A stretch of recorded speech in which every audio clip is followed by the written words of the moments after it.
굿모닝 YTN 3부 이어갑니다. 윤석열 대통령이 오늘 1박 2일 일정으로 일본을 찾아 기시다 후미오 총리와 정상회담을 하고 공동 기자회견을 엽니다. 대통령실은 경제 분야에서 한일 관계 개선은 선택이 아닌 필수라고 밝혔습니다. 보도에 박석영 기자입니다. 12년 만에 이뤄질 일본과의 양자 방문 외교. 윤석열 대통령과 기시다 후미오 일본 총리는 첫날 정상회담과 만찬을 연이어 진행하며 친교를 나눕니다. 하지만 양국 정상의 이름이 적힌 한일 공동성명은 당장 기대하기 어려워 보입니다. 대신 한일 정상이 회담 뒤 공동 기자회견을 열어 각자 결과를 소개할 예정입니다. 대통령실 관계자는 오랜 기간 한일 관계가 경색됐다가 처음 만나는 자리인 만큼 아직은 시간이 필요하다고 설명했습니다. 그러면서 양국이 새로운 미래를 협의하는 준비위원회를 만들면 다음 회담쯤엔 공동성명을 내놓을 수 있을 거라고 기대했습니다. 윤 대통령은 방일 이틀째에 양국 재계를 대표하는 전경련과 경단련의 간담회에 참석할 계획입니다. 우리나라에선 4대 그룹 총수 등 12명이, 일본에선 경단련 회장 등 11명이 동석합니다. 그동안 중단됐던 양국 간 경제 분야 장관급 협력 채널도 복원될 전망입니다. 대통령실은 경제 분야에서 한일 관계 개선은 선택이 아닌 필수라고 강조했습니다. 일본이 글로벌 공급망 파트너로 중요한 나라이자 새로운 경제안보 공동체 핵심 국가라는 겁니다. 특히 과거보다 훨씬 호혜적 관계에서 우리 수출에 기여하거나 시너지를 극대화할 수 있다고 내다봤습니다. 한일 관계 개선이 미뤄질수록 앞으로 우리가 부담해야 할 기회비용은 지금까지의 손실과 비할 수 없게 커질 것입니다. 기시다 총리의 답방 시점과 관련해선 대통령실은 아직 시기가 정해지진 않았다면서도 1년에 한 번 만나면 셔틀 외교로 부르긴 어색한 만큼 일본도 이를 고려할 거라며 긍정의 뜻을 내비쳤습니다. YTN 박석영입니다. 윤 대통령의 일본 방문을 앞두고 각계 시민사회단체의 정부 규탄과 전국 대학생 시국 선언이 이어졌습니다. 이들은 정부가 내놓은 일제 강제동원 해법안 철회를 촉구하면서 이번 정상회담에서 일본에 또 무엇을 내어줄지 우려된다고 비판했습니다. 안동준 기자의 보도입니다. 일본 정부는 전쟁 범죄 공식 사죄하고 법적 배상하라! 배상하라! 배상하라! 배상하라! 윤석열 대통령의 일본 방문을 하루 앞둔 1587번째 수요 집회 분위기는 이전과는 좀 달랐습니다. 일제 강제동원 해법안을 규탄하기 위한 목소리가 집중적으로 터져나왔습니다. 이들은 정부 안의 문제점을 조목조목 짚으면서 일본 정부와 가해 기업의 공식적인 사과와 피해자들에 대한 법적 배상을 촉구했습니다. 상호 호혜적이고 미래지향적인 한일 관계를 위한 조건이 무엇인지 깊이 숙고해 국민들에게 더 이상의 치욕을 안기지 않길 진심으로 바랍니다. 비슷한 시각 시민사회단체는 현 정부가 일본 정부의 책임을 덜어주는 제3자 변제안을 해법으로 제시하면서 인권 문제를 채권 문제로 전락시켰다고 집중적으로 비판했습니다.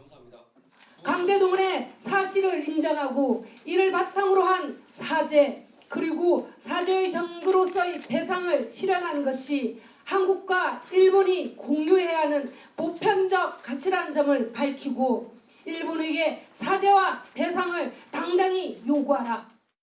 역사 관련 49개 단체가 모인 역사학계도 성명을 내고 후대에 괴롭고 부끄러운 현실을 물려주지 않기 위해 정부안을 철회해야 한다고 주장했습니다. 이화여대를 포함한 전국 18개 대학교에서도 시국선언이 이어졌습니다. 이들은 피해자들의 동의조차 구하지 않고 정부가 해법안을 발표한 만큼 이번 정상회담에서는 일본에 또 무엇을 내어줄지 우려된다고 비판했습니다. 이런 일본 정부와 과거사 문제를 졸속적으로 합의하고 군사협력을 공고히 한다면 자국민의 안전이 지켜지기는커녕 전쟁 비기는 고조되고 평화는 위협받게 될 것이다.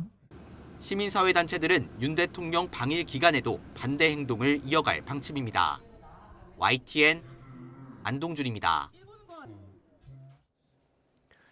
실리콘밸리은행 붕괴 사태의 잔불 정리가 채 끝나기도 전에 예상치 못한 스위스의 투자은행에서 또 다른 불길이 치솟았습니다. 미국 물가 지표가 예상보다 긍정적으로 나왔지만 세계적인 금융 불안으로 번질 수 있다는 위기감에 뉴욕 증시가 휘청거렸습니다. 워싱턴 권준기 특파원입니다. 뉴욕 증시는 개장 전부터 화살표가 일제히 아래를 가리켰습니다. 스위스의 세계적인 투자은행인 크레딧 스위스 주가가 폭락했다는 소식 때문입니다. 경영난을 겪던 크레딧 스위스는 최근 회계상 내부 통제에 중대한 약점이 발견됐다고 밝힌 데 이어 최대 주주인 사우디 국립은행이 더는 투자하지 않겠다고 발표하면서 충격에 빠졌습니다. Investor sentiment change and people were scrutinizing other banks more carefully, and Credit Suisse is seen as the weakest link, if you like. 실리콘밸리 은행 사태를 수습하기 위한 바이든 행정부의 긴급 대책에 전날 회복세를 보였던 은행주들은 다시 크게 떨어졌습니다. 미 재무부는 미국 금융계가 크레딧 스위스와 얼마나 연관돼 있는지 점검하겠다고 밝혔습니다. I do think that is something that certainly can have, very broad implications for the market and, the global financial system. 이런 가운데 미국의 2월 생산자 물가 지수는 예상보다 더 떨어진 것으로 집계됐습니다. 전달보다 0.3% 오를 걸로 내다봤던 전문가 전망치를 뒤집고 0.1% 하락한 겁니다. 2월 소매 판매도 전달보다 0.4% 감소해 미국 소비자들이 지갑을 닫고 있는 것으로 나타났습니다. 모두 인플레이션 압박이 줄어들고 있다는 신호로 시장이 반길 만한 지표지만 크레딧 스위스 충격파로 희석됐습니다. 크레딧 스위스의 유동성 안정을 보장할 것이라는 스위스 당국 발표에 나스닥이 막판 반등하며 상승 마감했지만 다우와 S&P 500은 끝내 마이너스로 장을 마쳤습니다. 다음 금리를 결정하는 공개시장위원회가 일주일도 채 남지 않은 가운데 연준이 금융불안과 물가 안정 둘 중 어디에 우선순위를 두느냐에 따라 금리 인상이냐 아니면 동결이냐가 결정될 전망입니다. 워싱턴에서 YTN 권중입니다.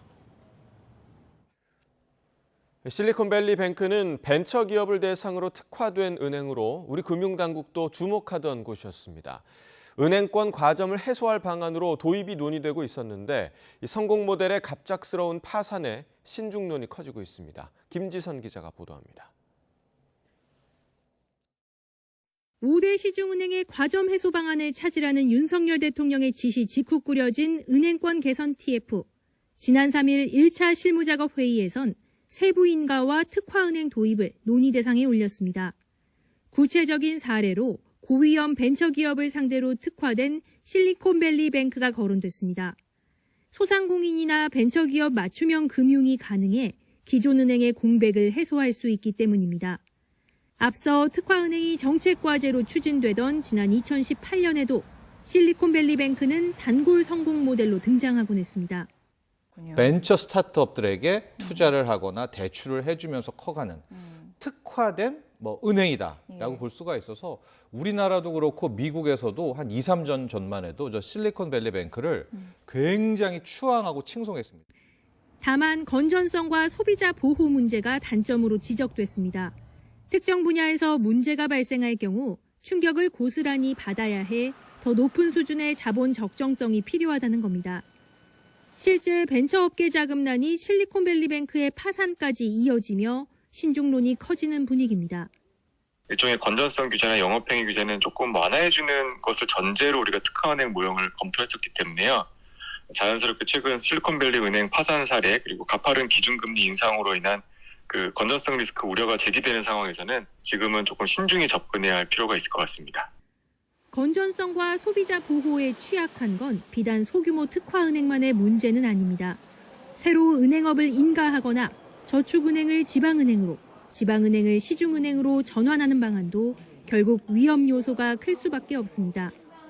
시장 경쟁을 촉진하기 위한 취지라지만 가장 중요한 금융안정과 소비자 보호 대책 없이는 은행권 과점 해소 논의 자체가 동력을 잃을 수 있다는 지적도 나옵니다. YTN 김지선입니다. 국민연금공단이 파산한 실리콘밸리 은행의 주식과 채권을 지난해 말 기준 총 1,389억 원어치를 보유한 것으로 나타났습니다. 국민연금이 최혜영 더불어민주당 의원실에 제출한 자료에 따르면 국민연금은 지난해 말 기준 SVB그룹 주식에 9,600만 달러, 우리 돈 1,218억 원을 투자했습니다. 이 중 직접 투자액이 2,300만 달러, 294억 원이고 위탁 투자액이 7,300만 달러, 923억 원입니다. 미국의 무인기와 러시아의 전투기가 충돌한 사건을 놓고 양국이 이틀째 신경전을 벌였습니다. 미국은 경고의 강도를 높이고 러시아는 충돌 사실 자체를 부인하고 있지만 긴장 수위를 높이는 건 양측 모두 자제하는 분위기입니다. 보도에 이상손 기자입니다. 50여 개국 국방당국자가 모인 제10차 우크라이나 방위연락그룹 회의. 미국은 전날 있었던 러시아와의 충돌 사건부터 언급했습니다. I know that everyone here has heard that Russian aircraft again engaged in dangerous, reckless, and unprofessional practices on Tuesday in international airspace over the Black Sea. 미국은 크림반도 흑해 상공을 비행하던 무인기에 러시아 전투기가 연료를 뿌리고 프로펠러를 들이받아 추락시켰다고 거듭 주장했습니다. 러시아와의 물리적 충돌로 미군기가 추락한 것은 냉전 이후 처음 있는 일입니다. So make no mistake, the United States will continue to fly and to operate wherever international law allows. 하지만 러시아는 충돌 사실을 부인하고 있습니다. 출입금지 구역을 침범해 전투기를 출격시켰을 뿐인데 미국 무인기가 조종력을 상실해 추락했다는 겁니다. Я считаю, что это настоящая провокация. Это провоцировали нас каким-то определенным действием, после чего можно было обвинить Россию, российских военных в каком-либо непрофессионализме. 러시아는 그러면서도 대화 가능성은 열어놨습니다. Будет отстаивать свои интересы в диалоге, но при этом Россия никогда не отказывалась от конструктивного диалога, не отказывается и сейчас. 당장 다급해진 건 미국입니다. 추락한 무인기가 러시아 손에 넘어가면 민감한 감시 기술이 유출될 수 있기 때문입니다. 미국이 아직 무인기 회수 시도 여부도 결정하지 못한 가운데 러시아는 무인기 잔해를 수색할 계획이라고 밝혔습니다. YTN 이상순입니다. 미국과 러시아 국방장관이 흑해에서 양국 무인기와 전투기가 충돌한 사건 이후 전화통화를 하고 입장을 교환했습니다. 로이드 오스틴 미 국방장관은 기자회견에서 세르게이 쇼이구 러시아 국방장관과 통화했다며 열강은 투명성과 소통에 있어 귀감이 돼야 한다고 밝혔습니다. 오스틴 장관은 잠재적 긴장 고조 가능성을 매우 심각하게 받아들여 소통 라인을 열어놓고 있다며 즉시 전화를 통해 서로의 입장을 확인하는 것은 오판을 막는 것을 돕는다고 덧붙였습니다. 서울경찰청이 외국인 범죄 업무를 맡는 외사경찰에게 간첩 관련 첩보를 의무적으로 제출하도록 하는 방안을 추진해 논란이 일고 있습니다. 현장에선 방첩 업무를 보는 안보계가 엄연히 따로 있는데 간첩을 잡으라고 할당까지 하고 있다며 반발하고 있습니다. 보도에 김다연 기자입니다. 서울경찰청은 최근 일선 경찰서 외사계장들을 불러 모아 새로운 성과평가 개선 방안을 공개했습니다. 외사경찰의 역량 강화를 위해 성과평가 방식을 일부 조정한다는 겁니다. 현재 제시된 안을 보면 앞으로 외사계장은 방첩, 대테러, 산업기술 유출 첩보를 한 달에 하나씩 작성해야 하는 의무가 생겼습니다. 원래 이 같은 첩보 수집과 분석은 주로 안보계가 담당합니다. 외사계는 외국인 범죄 예방 등을 주로 담당하고 첩보 수집은 권고사항이었을 뿐이었는데 의무로 바뀌는 겁니다. 외사계장이 첩보 수집 의무를 제대로 이행했는지 여부는 정량적으로 평가됩니다. 원래 외사계장 성과는 다문화 치안 활동 50%, 외사 첩보 활동 50%로 평가합니다. 그런데 앞으로는 다문화 치안 활동 40%, 외사 첩보 활동 40%, 그리고 방첩, 대테러, 산업기밀 유출 정보 활동이 20%로 비율이 달라집니다. 이 같은 안은 성과급은 물론 승진에도 영향을 미칠 수 있다 보니 현장의 반발이 거셉니다. 사회적 거리두기가 해제되고 국내 외국인은 점점 늘어나는 추세인데 외사경찰이 원래 업무에 집중하지 못한다는 목소리가 나오고 경찰이 당장 내년 1월부터 국가정보원으로부터 넘겨받는 대공수사권 때문에 무리한 정책을 펴는 것 아니냐는 의견도 있습니다. 또 한 달에 한 번씩 간첩을 잡으라는 거냐며 국정원도 하기 힘든 일을 의무로 부과하는 게 말이 안 된다는 볼멘 소리도 나옵니다. 전문가들은 첩보를 할당량으로 정해버리면 이른바 표적 수사가 이루어질 가능성도 있다고 우려합니다. 승진을 해야 되는데 막다른 골목인데 뭐가 점수가 조금 부족하다. 이거 한 몇 건만 더 하면 된다. 이런다면 조작은 아니더라도 예를 들어 부풀리기도 할 수 있을 것이고. 서울경찰청은 직원들의 역량 강화를 위한 하나의 방안일 뿐 대공수사권 조정에 따른 것은 아니라고 선을 그었습니다. 또 아직 확정된 사안이 아닌 만큼 내부적으로 추가 논의를 하고 있다고 설명했습니다. 첩보 업무를 의무적으로 추가하는 것도 논란이지만 방식 자체가 할당량인 것에 우려가 더 커지고 있습니다. YTN 김다현입니다.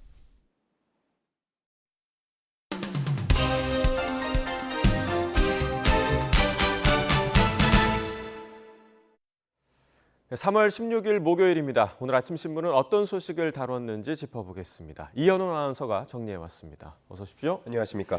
네, 자, 첫 번째 기사부터 보겠습니다. 자, 대중교통 노마스크 다음 주 월요일 20일부터 시행이 되는데, 자, 서울신문에 여러 시민들의 좀 반응이 나왔나 봐요? 네, 그렇습니다.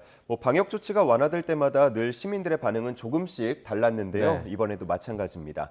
완화 조치를 환영하는 입장에서는 그동안 장소마다 기준이 조금씩 달라서 헷갈렸다면서 이제는 마음 편히 벗고 다니겠다고 했고요. 사람이 가득 찬 대중교통 안에서 그렇지 않아도 답답한데 마스크 때문에 더 숨쉬기가 어려웠다면서 이제 눈치 보지 않고 벗겠다는 반응도 있었습니다. 반면 여전히 마스크를 쓰겠다는 사람들은 이전에 감염됐을 때 몸 상태가 좋지 않았고 또 후유증을 심하게 앓았던 기억이 있다면서 조심하겠다고 했고요. 봄이 되면 미세먼지도 심해지니까 그냥 마스크를 계속 쓰겠다는 반응도 있었습니다. 네, 각자 건강 상태 또 판단에 따라서 결정하면 된 문제인 것 같고요. 그동안에 코로나 때문에 감소했었던 국제 여객선 또 공항버스도 정상화가 되죠? 네, 맞습니다. 국제 여객선 중에서 러시아나 일본 등의 운항은 작년 말부터 점차 정상화해 왔고요. 오는 20일부터는 3년 2개월 만에 한중 국제 여객선 운항이 정상화됩니다. 코로나 이전에는 연간 약 200만 명이 이 항로를 이용했던 만큼 양국 간 보다 활발한 교류가 예상됩니다. 그리고 서울과 경기권 공항버스를 점차 증편하기로 했는데요. 국제선 여객은 코로나 이전 대비 61% 정도 회복이 됐지만 공항버스는 45% 회복에 그치고 있었습니다. 때문에 이용객들의 불편을 해소하기 위해서 6월까지 코로나 이전 대비 약 70%, 또 9월까지는 약 90% 수준으로 증편할 계획입니다. 네, 이런 조치들이 계속해서 나오니까 이제서야 비로소 코로나라는 긴 터널에서 좀 빠져나오는 느낌이 듭니다. 자, 다음 소식 보겠습니다. 자, 최근에 저희가 산불 소식도 많이 전해드렸는데 전국 산불의 대부분이 지금 경상도에서 나고 있는 건가요? 네, 그렇습니다. 산불 피해 면적으로 조사해 본 결과 최근 3년 동안 경상북도가 전국 피해 면적의 63%를 차지한 것으로 나타났습니다.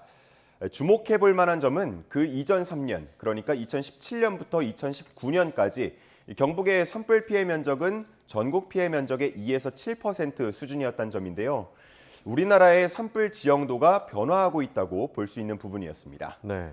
자, 한 자릿수에서 60% 이상까지 올랐으면 상당히 좀 급격한 변화로 보이는데 그 원인이 좀 어디에 있을까요? 네, 국립산림과학원은 가장 먼저 기후 변화를 원인으로 꼽았습니다. 기온은 점차 오르는데 강수량은 점차 적어지니까 경상도의 산불 위험도가 다른 지역들보다 더 뚜렷하게 높아졌다는 분석이었고요. 또 동해안 지역에 불에 잘 타는 소나무가 많은 것도 원인 중에 하나로 분석했습니다. 네, 또 상황이 이런데 경남에서는 산불이 나면 시군 공무원을 문책하겠다라고 해서 지금 논란이 좀 되고 있죠? 그렇습니다. 최근에 박완수 경남지사가 산불 방지를 못한 것에 대해서 아무도 책임지지 않는다면 말이 되지 않는다라고 말하면서 대형 산불이 발생한 시군에 예산이나 인사 등의 벌칙을 주겠다고 했습니다. 이에 일선 공무원들이 크게 반발하고 있는데요.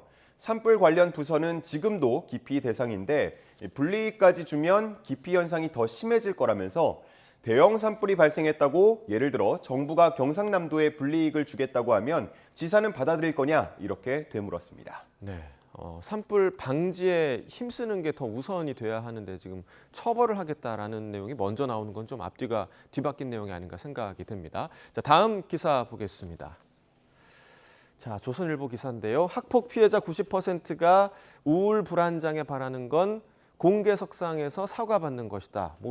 당연한 내용인 것 같아요. 네, 그렇습니다. 한국학교정신건강의학회가 소속 정신과 전문의들을 대상으로 조사한 결과를 이렇게 공개했습니다.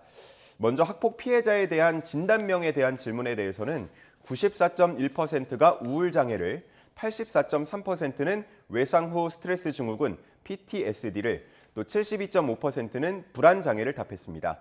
이 수치들을 보면 알겠지만 복수 응답이기 때문에 여러 가지 증상을 함께 겪는 경우도 있었습니다.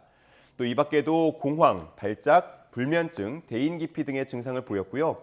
피해자 중 62%는 성인이 된 이후에도 증상이 지속됐다고 했습니다. 네, 뭐 최근에 드라마에도 나왔지만 어렸을 적 이 피해는 성인이 되어서도 좀처럼 지워지지가 않잖아요. 네. 이게 개인의 문제에 머무르는 게 아니라 사회 문제까지 되는 것 같아요. 맞습니다. 네. 전문가들도 그렇게 지적하고 있는데요. 학폭은 가해자와 피해자만의 문제를 넘어서 사회에 지속적인 악영향을 끼친다고 보고 있습니다.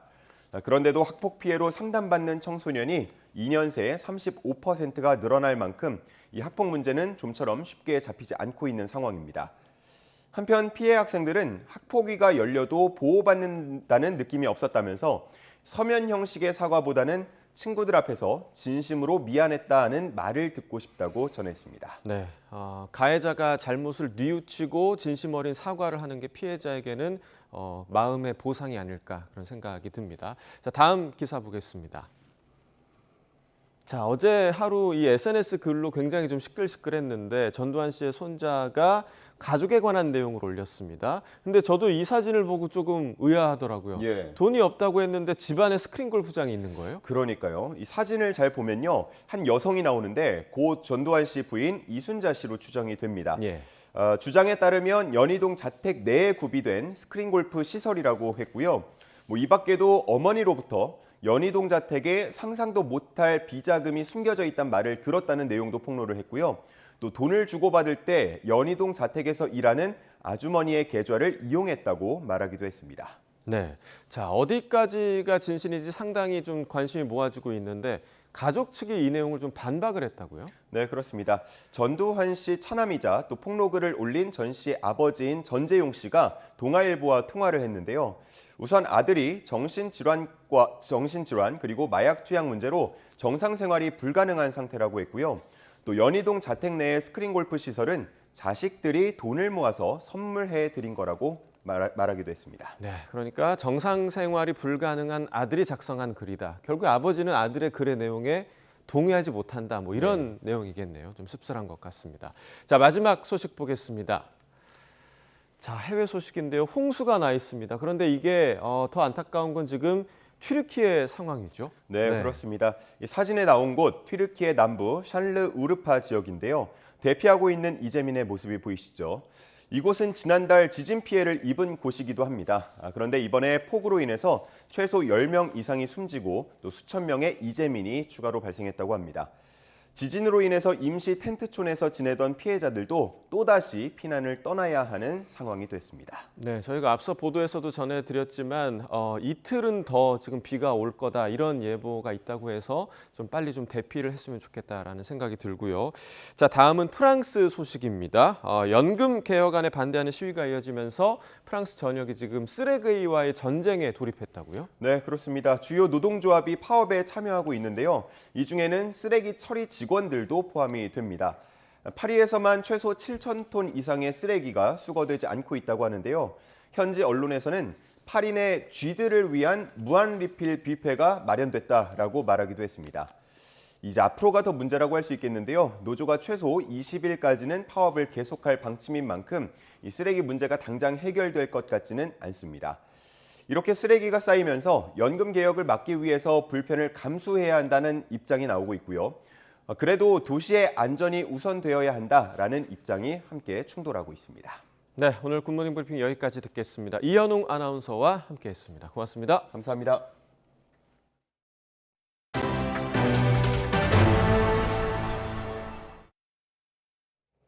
건설노조의 불법 행위 근절에 나선 정부가 이번엔 가짜 노조 전임자 퇴출에도 칼을 빼들었습니다.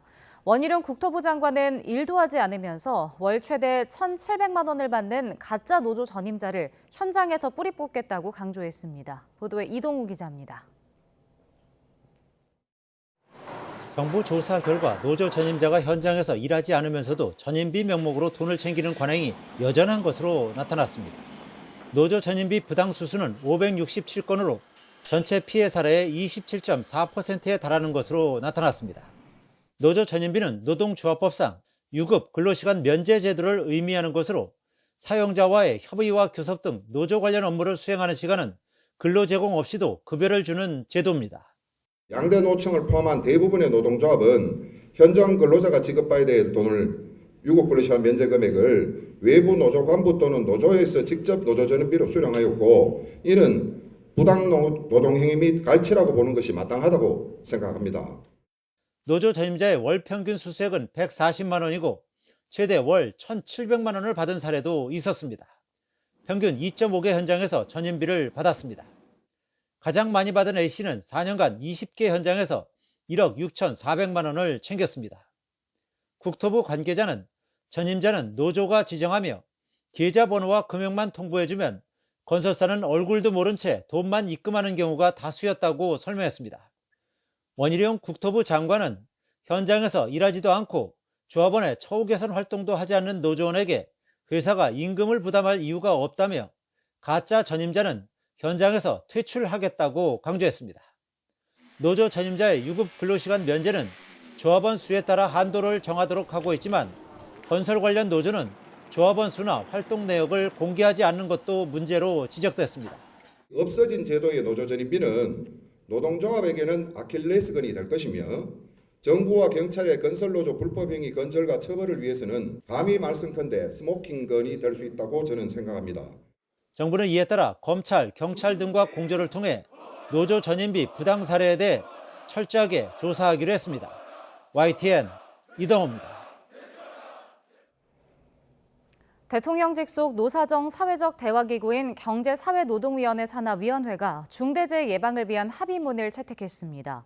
경사노의 의제별 위원회 중 하나인 중대재해 예방을 위한 산업안전보건위원회는 제17차 전체 회의를 열어 노사정이 힘을 모아 중대재해를 줄이자고 뜻을 모았습니다.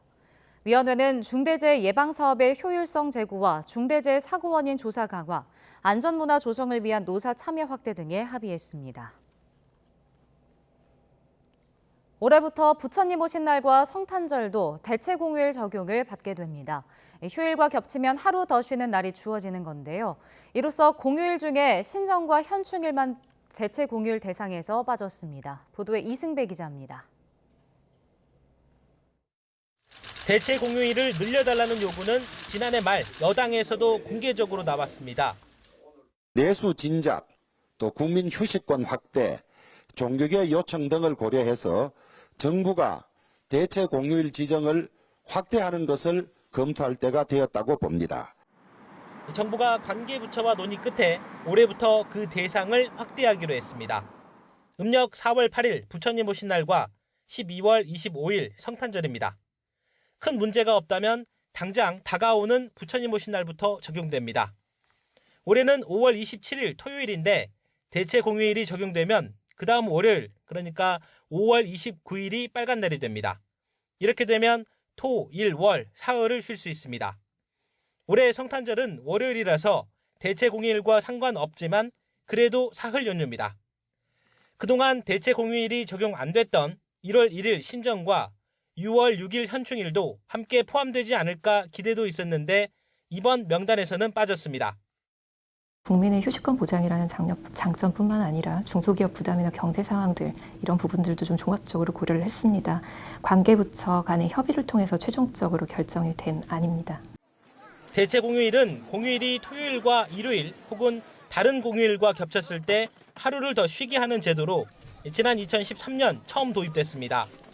초반엔 설날과 추석, 어린이날에만 적용됐고 2년 전에 3.1절과 광복절, 개천절, 한글날이 추가됐습니다. 그리고 이번에 부처님 오신 날과 성탄절까지 포함되면서 신정과 현충일만 빠지게 된 겁니다. 정부는 이런 내용을 담은 관련 규정 개정안을 입법 예고한 뒤 국무회의와 대통령 재가 등을 거쳐 시행할 예정입니다. YTN 이승배입니다. 네, 방금 들어온 소식 전해드립니다. 북한이 이틀 만에 또 탄도미사일 도발에 나섰습니다. 합동참모본부는 북한이 동해상으로 탄도미사일을 발사했다고 밝혔습니다. 군은 미사일의 기종과 비행거리 등 자세한 재원을 분석하고 있습니다. 네, 북한의 이번 발사는 그제 단거리 탄도미사일 2발을 쏜 지 이틀 만이고 올해 6번째 탄도미사일 도발입니다. 지난 13일부터 한미 연합연습 자유의 방패가 진행 중인 가운데 북한이 이틀 간격으로 잠수함 발사 순항미사일과 탄도미사일을 발사하면서 반발을 이어가고 있습니다. 추가 소식은 이어지는 뉴스에서 더 자세히 전해드리겠습니다.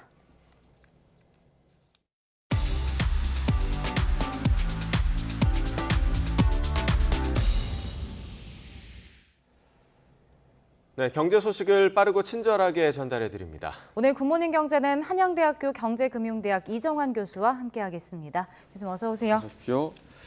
자, 어제 정부에서 반도체 관련 발표가 있었습니다. 2042년까지 세계 최대 규모의 첨단 시스템 반도체 단지를 만들겠다. 지금 삼성이 거의 뭐 한 300조 원 정도로 투자할 방침인데 경제 효과가 상당할 것으로 기대가 되죠. 일단 이러한 정책의 배경을 좀 아시는 게 좋을 것 같은데요. 네. 최근 이제 국제 경제는 흔히 말해서 산업 정책이 이렇게 중요해진 시절이 없다라고 이야기합니다. 이런 것은 사실은 코로나19 이후에 어떻게 보면 공급망이 붕괴가 됐다라고 이야기하고 있고, 공급망이 붕괴가 됐다는 이야기는 예전에는 뭐 반도체는 한국에서, 뭐 시스템 반도체는 대만에서, 뭐 미국은 소비를 하고 이런 구조가 가능했는데 이제 구조상 그런 게 불가능해지면서 산업들을 각자 자기의 글로벌 공급망 안에 혹은 자국으로 유치하겠다라는 전략을 크게 피우고 있거든요. 그렇지만 이것은 사실 중국이나 EU나 미국 같은 큰 나라들에 대한 이야기고요. 작은 나라들, 우리 같은 나라는 사실 우리나라만의 공급망을 가질 수가 없기 때문에 우리만의 경제 안보 정책을 세워야 됩니다. 경제 안보 정책 중 가장 중요한 것 중 하나가 우리가 결국은 첨단 산업 생산 기지라고 이야기하죠. 첨단 제조업이라 보통 이야기하는데 배터리나 반도체라는 어떠한 부가가치가 높고 앞으로도 공급망 내에서 중요한 위치를 차지하는 이런 것을 전 세계 각국으로 팔 수 있는 이런 산업 시스템을 만들어야 된다는 게 경제 안보 논리 중 하나로 나오고 있거든요. 이런 큰 틀 안에서 지금 반도체 설비에 대한 어떤 투자를 했다라고 보시면 될 것 같고요. 사실 이 후속 조치를 조금 이야기가 나왔는데 결국은 이런 지금 뭐 반도체에만 해당되긴 하지만 배터리 분야 역시 공장을 세울 때 첨단 기술은 우리나라에 그리고 이제 그냥 흔히 말하는 제조 공정은 외국에 세우게 하는 마더 공장 전략을 이야기하는데 이런 걸 사용하겠다라고 나오고 있거든요. 이 말은 그만큼 지금 국제 경제 상황이 굉장히 엄중해졌고 나라의 위기 의식이 굉장히 크다라고 보시면 될 것 같습니다. 이런 지금 뭐 산업 정책이라고 보고 있는데 사실 큰 틀에서는 경제 안보 정책이라고 보시면 될 것 같고, 반도체 그리고 추후에는 아마 배터리가 좀 있으면 나올 것 같은데 반도체 배터리에 대해서는 이런 산업단지를 조성을 해서 결국은 국가 정책을 육성을 하고 전 세계의 공장의 역할을 해서 글로벌 공급망 위기가 와도 첨단 기술을 한국이 가지고 있으면서 나라 이제 생산 공정만 조금씩 바꿔가면서 다른 나라에 생산할 수 있는 체계를 구축하자라는 큰 맥락이 있다라고 보시면 될 것 같고요. 근데 이제 이런 과정 속에서 뭐 지금 나온 것은 이번에 특이할 것은 결국은 반도체 전체, 우리나라는 메모리 반도체 부분이 굉장히 강한데 흔히 말하는 비메모리 반도체, 시스템 반도체라고 하는 어떤 부분이 좀 약하거든요. 그래서 TSMC에서 맨날 밀린다라는 이야기를 하는데 그 부분을 굉장히 강화하겠다는 이야기를 하고 결국 경제적으로 한 400조, 뭐 추가적으로 고용을 160만 이상 내는 효과를 유도하겠다는 그런 정책이라고 보시면 될 것 같습니다. 네. 그럼 말씀하신 대로 반도체나 배터리 이외에도 뭐 관련 분야에서도 좀 시너지 효과가 나타날 수 있는 거겠죠? 지금 결국은 이런 클러스터란 것은 산학연 클러스터고요. 이런 모든 지금 반도체 메가 클러스터라고 하는 거는 반도체 전 공정, 보통 8개 공정이 있다라고 하는데 8개 공정을 다 하나의 시스템 안에 부과하겠다라는 이야기를 하고 있습니다. 이렇다는 이야기는 8개 공정 산업 전체, 소재부터 패키징이라고 이야기하는데 패키징 산업 전체까지 육성을 하겠다는 이야기고요. 이에 따라서 흔히 말하는 R&D를 해야 되는 흔히 말하는 학교들이죠. 산학 클러스터가 모두 발전할 수 있는 이런 계기가 되고, 이것은 결국 연구 실적이 돼가지고 또 미래 발전 계기를 만들 수 있는 이러한 기회라고 보시면 될 것 같습니다. 네. 자, 해외 경제 이야기 좀 나눠보겠습니다. 실리콘밸리 은행 파산 때문에 지금 혼란이 가중이 됐는데 이번엔 또 스위스 크레딧 은행 주가가 지금 폭락하면서 또 위기감이 감돌고 있습니다. 현재 지금 어떤 상황인 건가요? 이제 크레딧 스위스는 사실 규모 면에서 보면은 스위스에서 두 번째 큰 은행이라고 할 수 있고요. 근데 스위스의 금융 산업이 원래 예전부터 굉장히 유명하지 않습니까? 뭐 스위스 은행에 뭐 누가 계좌를 맡겼다 이런 얘기를 할 정도로 뭐 그런 뭐 전반적으로 스위스의 금융이 굉장히 강하고 GDP에서 차지하는 비중 역시 한 10%가 넘거든요. 우리나라는 5% 안쪽인데 GDP에서 차지하는 비중이 한 10% 넘을 정도로 금융 산업이 굉장히 중요하고요. 근데 이러한 은행이 사실은 과거에 좀 잘못한 것들이 있습니다. 과거에 흔히 말하는 M&A라고 하죠. 인수합병을 할 때 부실하고 수익성이 안 좋은 기업들이 인수한 것들이 있고요. 그다음에 미국, 흔히 말하는 이런 유럽들은 이런 은행들이 IB라고 이야기하는데 흔히 말해서 거래나 뭐 증권 발행 이런 것을 통해서 돈을 버는 IB업을 하는데 IB업이 그러니까 투자은행이라고 보통 이야기하죠. 투자은행업을 하는데 이 투자은행 성과가 굉장히 안 좋았다. 그게 딜을 잘 못 만들고 부적절한 흔히 말하는 계약들에 들어가면서 딜이 굉장히 안 좋아서 작년 8월에 혹은 작년 9월, 작년 10월쯤 이렇게 보고서들 보면은 이미 크레딧 스위스가 위험하다. 그렇지만 뭐 시스템 리스크로 번질 것 같지는 않다라는 보고들이 굉장히 많이 나왔거든요. 근데 이제 SVB 사태로 인해서 실리콘밸리 뱅크 사태로 인해서 금융시장에 대한 불안감이 굉장히 커지고 이 죄송합니다. 그 크레딧 스위스 같은데도 이미 안 나온다고 계속하고 일단 구조조정을 굉장히 많이 하겠다라는 이야기가 나오면서 투자자들의 불안감이 굉장히 커졌고요. 어제는 핵심 이슈가 하나가 원래 그렇게 이제 구조조정을 하겠다 얘기를 많이 했는데 그 IB나 다른 M&A가 실패를 하면서 크레딧 스위스가 이제 구조조정을 하겠다라고 이야기했는데 이것을 자본 조달을 하려고 했던 데가 사우디입니다. 사우디 은행이 결국 자본 조달을 하려고 했는데 자본 조달해서 작년에 도와줬는데 이미 규제에 꽉 차서 이 이상 도와줄 수 없다라고 어제 이야기를 하면서 10% 수준 이상 출자를 할 수가 없다라는 것을 이야기하면서 이 크레딧 스위스가 위험해지는 것이 아니냐. 그래서 뱅크런이 약간의 일종의 뱅크런 같은 상황이 발생했다라고 보시면 될 것 같고요. 근데 사실 뭐 한 2시간 전에 이미 뉴스가 나오긴 했는데 스위스 중앙은행에서 유동성 공급하겠다라고 이야기하고 있거든요. 이거 워낙 대마라 그러죠. 이게 크레딧 스위스나 UBS라 그러는데 이게 UBS라고 하는 것은 뭐 스위스의 제일 은행이라고 이야기하는데 이쪽은 대마들이기 때문에 흔히 말하는 너무 컸기 때문에 시스템 리스크가 너무 크고 스위스 경제 자체를 흔들 수가 있는 거기 때문에 크레딧 스위스에 대한 유동성 공급할 수 있다는 것을 스위스 중앙은행이 이름이 바뀌었기 때문에 어느 정도 뭐 주가 같은 것들 좀 시장이 안정되지 않을까라고 예상할 수 있겠습니다. 네. 그리고 또 이번 실리콘밸리 은행 사태로 이제 채권 금리가 떨어지고 은행권 대출 금리도 같이 좀 내림세인데 다음 주 이제 FOMC 회의에서 기준 금리를 뭐 동결할 수 있다라는 전망이 나오고 뭐 기준 금리 완화할 수 있다 이런 전망이 있기 때문인 건가요? 예, 결국은 사실은 이렇게 지금 뭐 이렇게 SVB 사태를 일으킨 큰 요인 중 하나는 금리를 너무 빨리 올려서 은행들이 굉장히 안전한 자산이라고 가지고 있던 국채, 미국 국채죠. 미국 국채는 예전에는 1% 금리밖에 안 줬기 때문에 굉장히 낮은 수준의 금리를 줬고, 근데 지금 비슷한 국채를 사면은 금리를 뭐 4% 이상 줄 수 있거든요. 4% 이상 받을 수 있기 때문에 예전에 1% 줬던 장기채 금리, 흔히 말하는 장기채 가치가 굉장히 떨어져 있거든요. 이런 것들이 예전에 샀던 그러니까 사실은 2020년대 초반 이럴 때 안정하고 금리가 조금 더 적게 되면 샀는데 금리를 너무 빨리 올리면서 이런 가치, 흔히 말하는 은행의 자산의 가치가 굉장히 떨어지게 되고 은행의 자산의 가치가 떨어지게 되면 사람들은 자기 예금에 대한 안정성을 의심할 수밖에 없거든요. 이렇게 의심하니까 내 돈을 빨리 빼야지라는 사태가 발생하고 실제로 내 돈을 빼다 보니까 이런 은행들이 가지고 있던 채권을 파는데 굉장히 손해를 보면서 팔았다는 뉴스가 이제 기폭제가 되면서 이제 흔히 말하는 지금 SVB 사태가 발생을 했는데 지금 이렇기 때문에 더 이상 금리를 올리는 게 쉽지 않을 수도 있다라는 이야기를 많이 하고 있습니다. 그래서 사실은 미국의 2월 소비자 물가지수라든지 생산자 물가지수가 예상보다 높게 나왔죠. 예상보다 높게 나오면서 파월 연준 의장이 이번엔 빅 스텝을 갈 수도 있다라는 그런 메시지를 던지면서 이제 기준금리, 흔히 말하는 미국 금리가 많이 더 올라갈 것이 아니냐라는 이런 분위기가 조성이 됐는데 지금은 이제 이번 FOMC 할 때 뭐 0% 그러니까 올리지 않거나 아니면 0.25% 정도 올릴 거라고 많이 기대감이 완화가 됐고요. 한국 코피스 역시 사실 2월 달에 금리 동결을 하면서 지금 경제가 안 좋아지고 경기 하강의 우려가 있기 때문에 결국 2월 달에 금리 동결을 하면서 흔히 말하는 미래의 금리 추세, 결국 금리가 조금 낮아질 것이 아니냐라는 이런 기대감들이 반영이 되면서 흔히 대출 금리의 기준이 된 코피스 금리가 내려가 있고 이에 따라 대출 금리 역시 그리고 예금 금리 역시 내려갈 수밖에 없는 이런 상황이라고 보시면 될 것 같습니다. 네.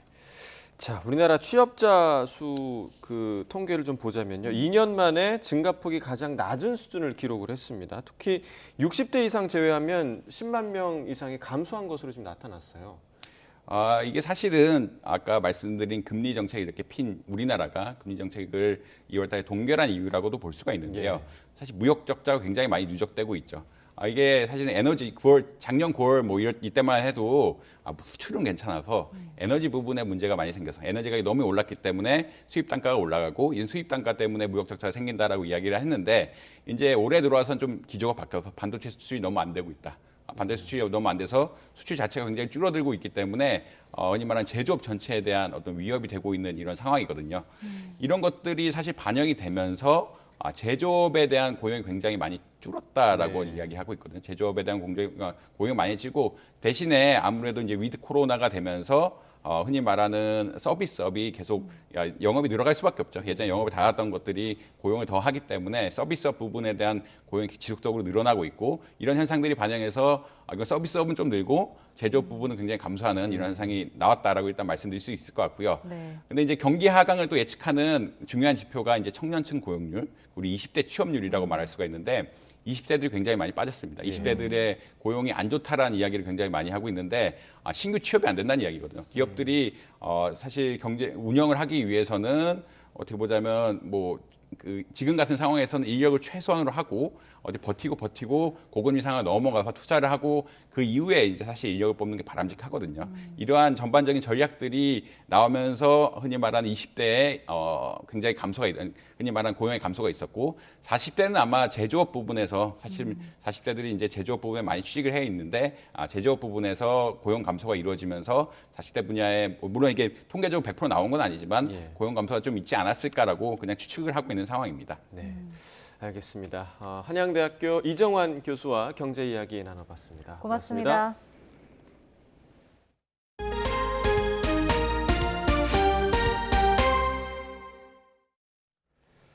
검찰이 이른바 창원 간첩단 사건 관련자 4명을 구속 상태로 재판에 넘겼습니다. 이들은 북한에서 대통령 퇴진운동 등 반정부 활동을 벌이라는 지령을 받은 뒤 국내 정세 등을 수집해 북측에 수시로 보고한 것으로 드러났습니다. 홍민기 기자가 보도합니다.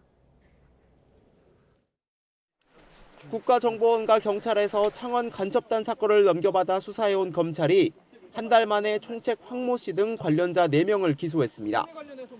북한 공작원과 해외에서 접선해 국내에서 반정부 투쟁을 벌이라는 지령을 받고 이를 실행에 옮긴 뒤 보고한 혐의 등이 적용됐습니다.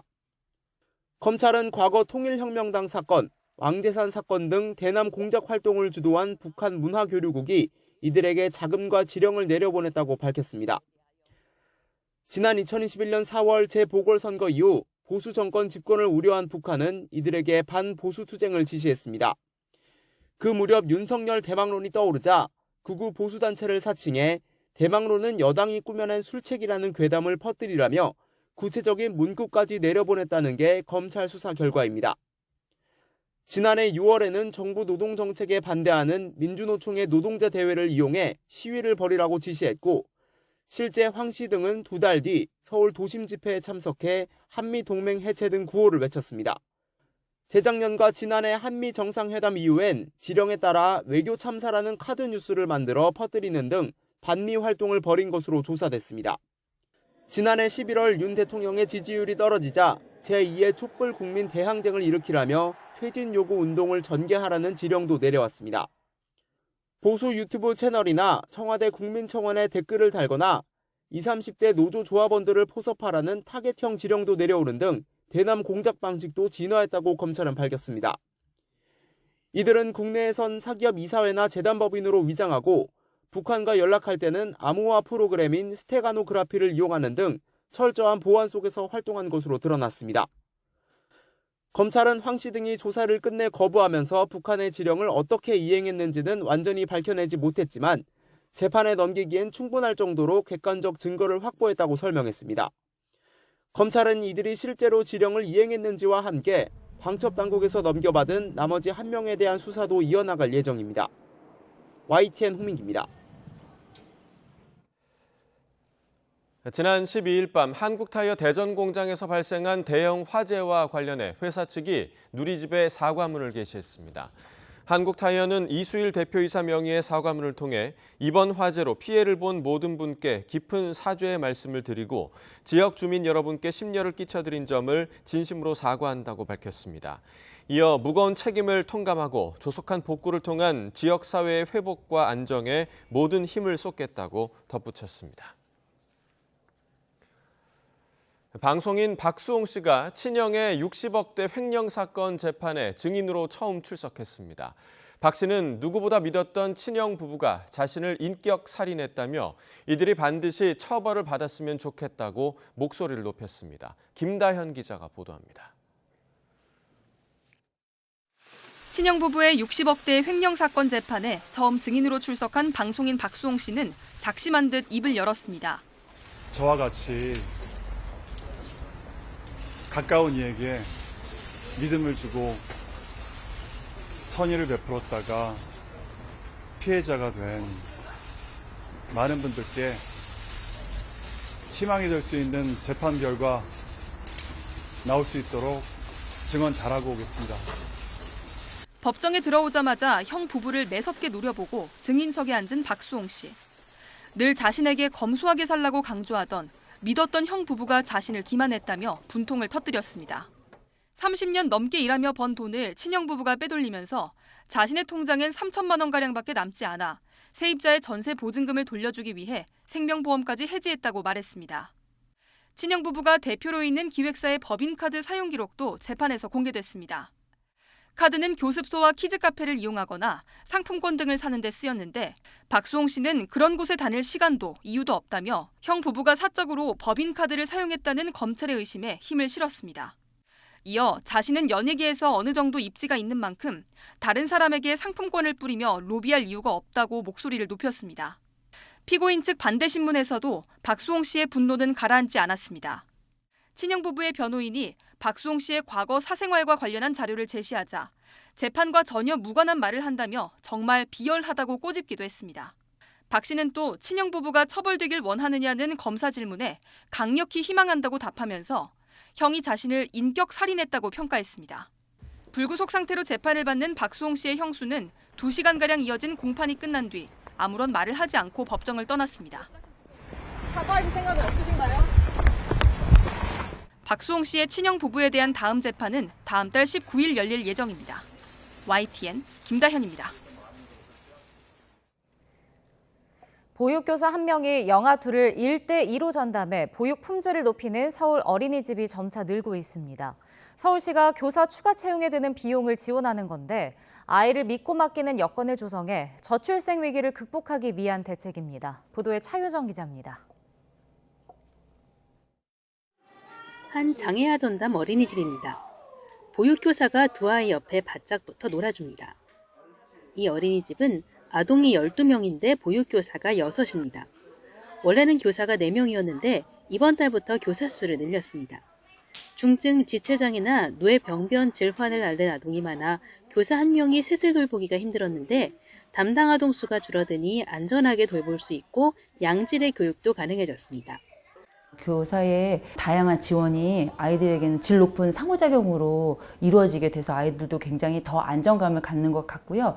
교사들 같은 경우에도 근무 환경에 대한 부분이 개선되다 보니까 조금 더 그 강한 긍정적인 에너지가 아이들한테 가는 부분이 보여지더라고요.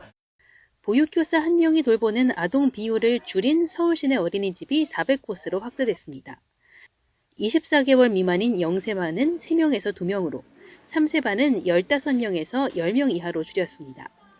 교사 추가 채용에 드는 인건비는 서울시와 자치구가 지원합니다. 마음 편하게 아이 맡길 수 있는 여건을 조성하고 보육 품질을 높이기 위해서입니다. 실제 시범 사업 결과 교사와 아동의 상호작용이 개선되고 안전사고 발생 건수도 크게 줄었습니다. 올해는 75억 정도 예산을 책정하여 진행하고 있습니다. 그런데 이제 교사 대 아동 비율이 장기적으로는 폐원하는 어린이집을 조금 늦추고 이러기 위해서는 국가의 역할이 굉장히 중요한데 정부에도 나서야 된다라고 해서 제가 계속 제도 개선 건의를 드렸고 시는 2025년까지 참여 어린이집을 1000곳까지 늘릴 계획입니다. YTN 차유정입니다. 광역도시 가운데 유일하게 인구가 증가하고 있는 인천이 초일류 도시로의 비상을 위한 비전 선포식을 가졌습니다. 인구와 면적이 비슷한 홍콩처럼 금융과 첨단 산업 그리고 관광의 글로벌 허브로 도약하겠다는 청사진을 공개했습니다. 강성욱 기자가 보도합니다. 2021년 기준 금융산업 세계 3위, 국제 화물처리 세계 3위, 코로나 대유행 이전인 2018년 관광객 세계 1위, 홍콩의 성적표입니다. 인천과 홍콩은 똑같은 해양 도시로 국제공항과 항만을 갖추고 있습니다. 면적도 인천은 1066제곱킬로미터, 홍콩은 1105제곱킬로미터로 비슷합니다. 홍콩은 동아시아 글로벌 도시의 상징으로 성장했지만 인천은 잠재력만 평가받을 뿐 여러 면에서 뒤처지고 있습니다. 민선 8기 인천시가 홍콩과 싱가포르처럼 글로벌 허브 도시로 나아가겠다는 포부를 밝혔습니다.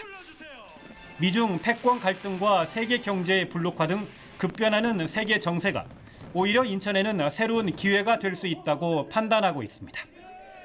먼저 국제 자유 도시로서 국내외 첨단 기업을 유치하는 데 주력하기로 했습니다. 이를 위해 인천 자유도시 특별법 제정을 추진할 방침입니다. 지금의 규제를 뛰어넘어 각종 인센티브를 제공함으로써 행정적 지원 또 세제 감면 등을 통해서 국내 굴지의 기업들이 인천에 투자하도록 하는 그런 내용을 담은 특별법입니다. 인천시는 재외동포청이 유치된다면 750만 명 재외동포와 인천 시민 300만 명을 합친 1000만 명 한인 네트워크를 통해 초광역 자치단체로 도약하겠다는 계획도 준비하고 있습니다. 뉴 홍콩 시티 프로젝트는 우리 인구 300만 인천의 미래 비전을 담은 청사진입니다. 인천 자유도시 특별법이 국회에서 잘 성안되고 진행될 수 있도록 최선을 다하겠습니다.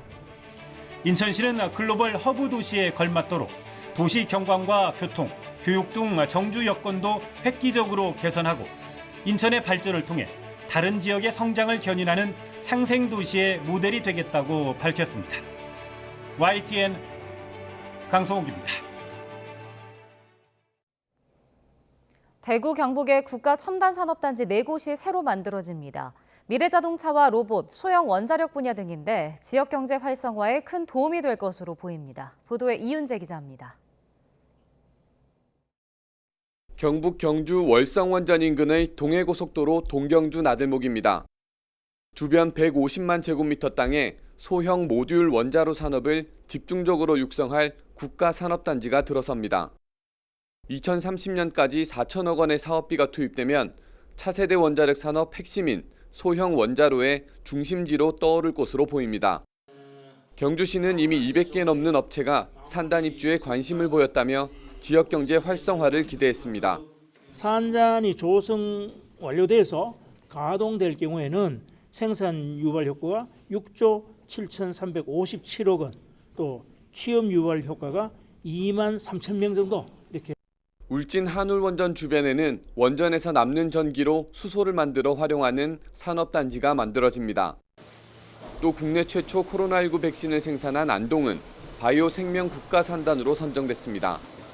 대구는 달성군 330만 제곱미터 땅에 미래차와 로봇 산업을 키울 산단이 조성됩니다.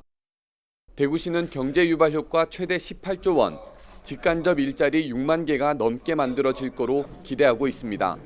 자동차 부품은 아시다시피 대구가 굉장히 전국적으로 유명한 지역입니다. 이미 단단한 인프라를 가지고 있고 또 관련되는 연구기관들이라든가 R&D 시설도 많습니다. 그래서 기업 유치도 문제가 없다고 생각합니다. 하지만 미래차 관련 산단이 4곳이나 지정돼 기업 유치가 쉽지 않을 거란 우려도 나옵니다.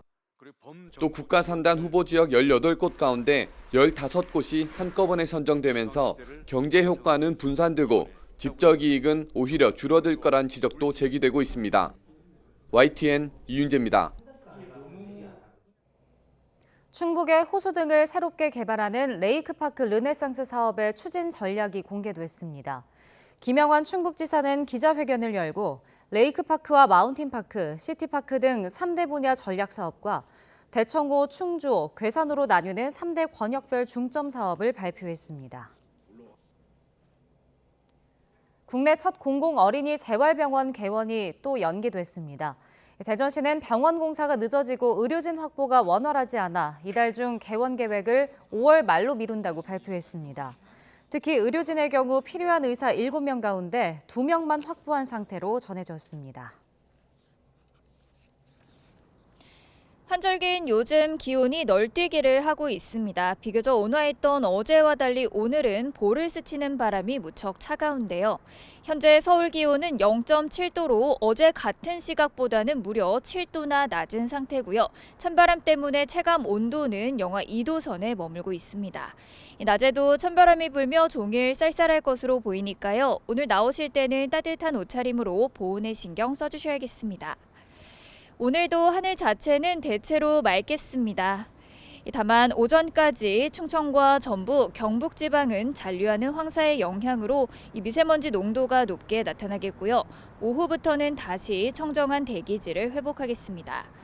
밤사이 북서쪽에서 찬 공기가 밀려오며 중서부와 전북 지방의 기온이 크게 떨어졌는데요.